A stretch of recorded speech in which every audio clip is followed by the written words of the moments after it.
Hello, magandang hapon sa inyong lahat. So meron tayong pag-uusapan, no. Bago lahat, sige singit ko na yung yung bati dito. Bati. Sino ring papabati sa akin? Si Sir Darrell Allison. Hello. Shoutout po sa iyo, Sir Darrell Allison. Ha?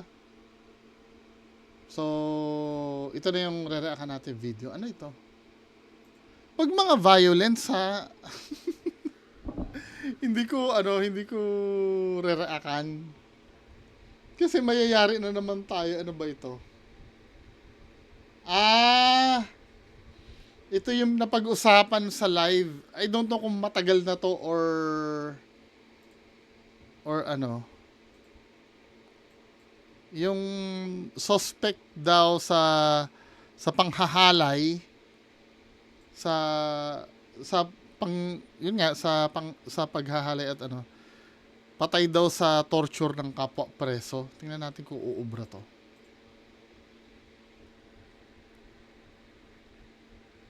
Wala sound. Station. Iniimbestigahan sila sa kaso murder dahil sa pambubugbog umano sa kapwa detainee na si Gerardo Argota na inakusahan naman ng paggagahasa sa isang 6 na taong gulang na bata. Pero itinanggi ng 9 na inmate ang paratang. Tulog po kami ng binugbog yun eh. Ba't alam mong binugbog? Tulog daw sila ng binugbog yun. Bullshit naman. Kaya po tayo binugbog? Binugbog po ng mga tao yun doon kasi po. Dumating yung nanay, kasama yung anak. Pero ayon sa witness na si Alias Rafi, mula nung pinasok si Argota sa selda Sabado ng hapon, tuloy-tuloy ang pambubugbog at pagtorture sa kanya hanggang Linggo ng madaling araw. Nagpainit ng mainit tubig. Tapos pinahawakan doon sa dalawang kasama namin na preso doon. Pinapusulan yung bunganga ng bimpo para hindi makasigaw. Kasi po, yung mainit yung tubig, binuhos sa kanya yung sa ari niya. Pinasuot pa raw ng long sleeve na t-shirt si Argota para hindi mapansin ng mga pulis ang pananakit ng ilabas siya para sa kanyang inquest hanggang sa himatayin nito. Idineklara siyang dead on arrival sa ospital. Ayon kay Rafi, tradisyon sa selda ang pananakit sa mga suspect sa rape, lalo na kung bata ang biktima. Mali rin po kasi yung ginagawa nila eh. Saka hindi pa naman po talagang napapatunayan na talagang ginawa kasi para pong may tama rin po yung tao. Hindi naman matanggap ng pamilya Argota ang nangyari. Sabi niya sa akin na, okay, palabas mo na ako, hindi ko na kaya. Yun ang sabi niya. Tapos, yung pag-alis mo namin, nalaman ko na lang na nawala na pala siya. Walang bail eh. Ayon sa Santa Ana Police, wala silang natanggap na reklamo o sumbong mula kay Argota hanggang nakaalis siya sa selda. Pero paiimbestigahan ang naka-duty na desk officer at jailer kung meron silang naging pagkukulang. Nung mga madaling araw. Alam nila yon, 'di ba? Alam nila yon. Feeling ko lang. Nangyari po yun, kaya po hindi po napansin ng kapulisan natin kung ano nangyayari sa loob. Kanina, nag-inspeksyon ng Santa Ana Police sa kanilang selda para siguruhin na walang mga patalim doon na maaring gamitin sa pananakit sa mga preso. Isa sa ilalim sa otopsiya ang bangkay ni Argota. Nico Bawa, Nico Bawa, matagal na to. Matagal na tong balita na to. Pero kung ito ha, pag matagal yung video, wala namang problema kung matagal na. Pinapareact lang naman eh. Pero kung ito yung mga, sige, wala tayong pagdedebatihan. Mali talaga yon. Mali talaga yon. Wala tayong pagdedebatihan. Kasi hindi pa naman napapatunayan, etc. Pero at the same time, no, minsan kasi, no, yung sa korte kasi,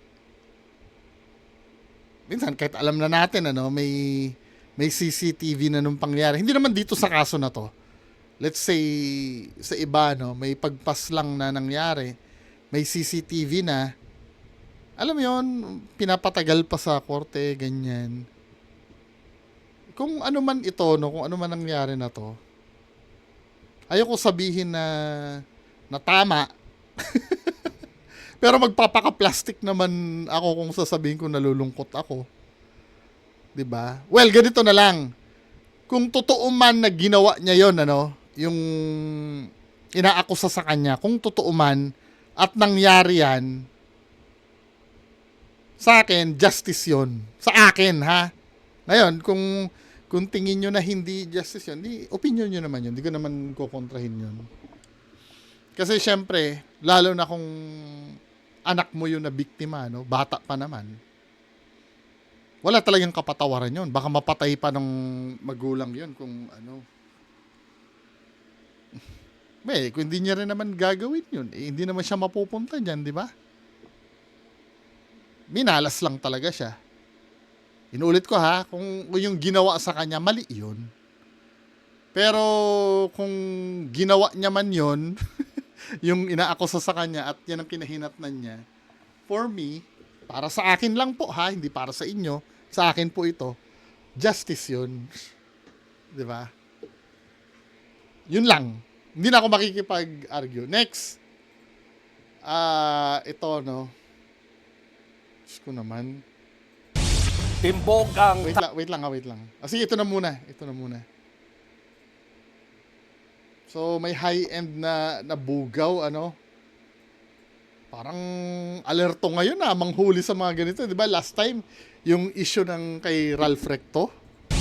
timbog ang talent agent na isa manong high-end bugaw.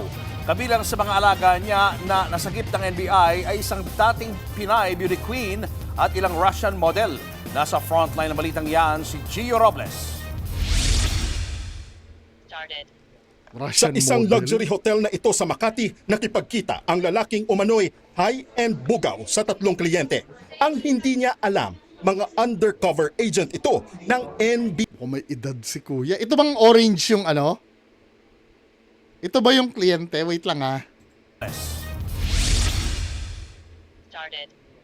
Sa isang luxury hotel na ito sa Makati, nakipagkita ang lalaking umano'y high-end bugaw sa 3 kliyente. Ang hindi niya alam, mga undercover agent Undercover pala yung kliyente. ito ng NBI. Kasama ng sospek ang 6 na alaga nito na ipapakilala sa mga kunwaring customer. 50,000 pesos kada oras ang singil ng bugaw. hour! Per hour, man. Per hour. Bawat babae para sa tinatawag na PRA. Ito yung sasama lang sa customer para gawing trophy girlfriend. Pero natawaran niyan sa kalahati ang presyo o 25,000 pesos nang makuha. Di mo ano? 25,000? Kaya ito pambili ko na lang ng ano yun, ng drone. Ng bugaw ang Mark Money. Dito na nagpakilala ang mga ahente. Siguro ano yun, ano? Sobrang flawless siguro yun or I don't know kung ano yung ano ba ang level nun? Siyempre, ang layo nun sa tigwa 150. Mula sa International Operations Division ng NBI. Manahimik, walang sa walang kibo. Lahat ng sasabihin mo Sino yan? Expose na yan. Sinubukan ng sospek manlaban kaya saglit na nagkakumusyon. Pero sa huli, nasukol pa rin ang sospek na itago natin sa pangalang J, residente ng Bulacan, Bulacan. Napag-alamang talent agent at may-ari ng isang sikat na modeling agency si J.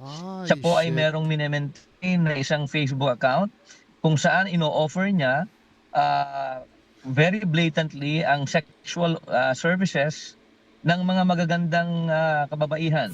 Nailigtas sa operasyon ang mga alaga ng bugaw. 5 sa kanila, mga international model mula sa Russia. Kabilang din sa mga na-rescue ang isang Pinay na dating title holder ng isang sikat na national pageant. Tumanggi na ang beauty queen na magbigay ng pahayag sa harap. Kakahiya, no?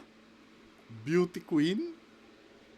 25,000 an hour na tawaran.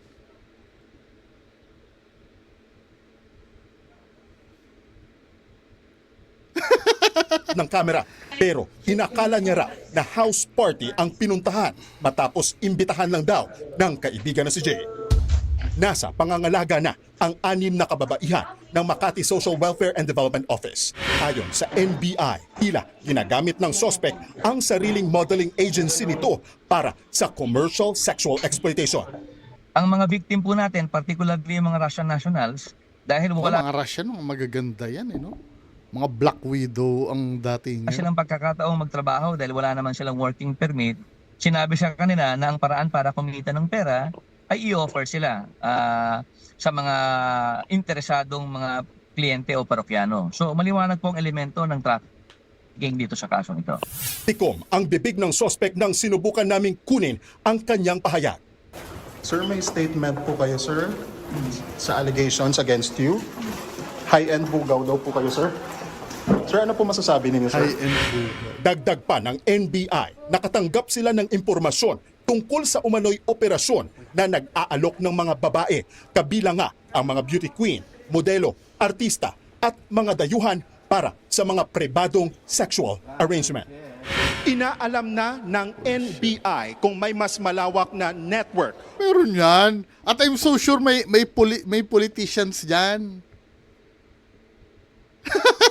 o grupo May sa likod may ng politicians umano'y dyan, pagbebenta at pagsasamantala sa mga kababaihan. Samantala, nahaharap ang high-end bugaw sa reklamong paglabag sa Expanded Anti-Trafficking in Persons Act of 2012. Baka mamaya, Nagpapalita mula sa non-bailable pa yun, Frontline, eh. Gio Robles, News 5. Sunod-sunod yung mga ganun ah.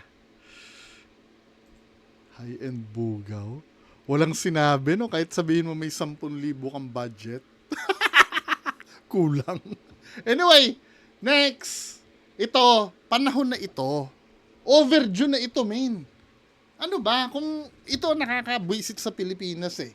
Gagawin lang itong mga ganitong bagay pagka pagka may abala nang nangyayari or hindi na maganda yung estado ng lugar natin. Yan o, yung MMDA personnel nag-umpisa ng manikit ng mga nagkakalat sa kalsada. Diyos ko, noon pa dapat yan. Tinitikitan na ng MMDA ang mga nahuhuli nilang nagkakalat ng basura sa kalsada. Gusto rin daw nilang itaas ang multa sa 5,000 piso. Nagbabalik si Gerard de la Peña. Tapon dito, tapon doon. Ayan, baha tuloy. Kaya ngayon, Tapon nyo, basura nyo, tapon nyo. Anong nangyari? hindi na lang sa daanan ng mga tubig nagbabantay ang mga tauhan ng MMDA Daming pera niyan. para alisin ang mga bumabarang basura sa daluyan ng tubig. Kahit umuulan, ready ang mga tauhan at enforcer ng Ano yung binibigay nila na yon? Flyers? Kakalat din yun, min eh. MMDA sa buong Metro Manila. Yan ay para paalalahanan ng publiko na huwag magkakalat. Ngayon kasi, nanguhuli na sila ng mga nagtatapon ng basura. Masdan ang motorcycle taxi rider na ito na pasimpleng itinapon ang kanyang sigarilyo. Kaya ang mga nakabantay na spotter at enforcer, hinuli siya at pinagmulta. Babayaran ko po at hindi na po ulitin. Isa pang upos ng sigarilyo ang basta ng itinapon ng isang lalaking naglalakad sa paligid. Kaya binigyan din ito ng violation ticket. Akit na po kasi ako, nagmamadali po. Huli rin ng isang lalaki na basta nang nagtapon ng balat ng candy. Hindi ko po alam na bawal po kasi. Diyos ko naman, yung ganyang bagay, yung candy na yan, ano hindi mo alam? Ano ba?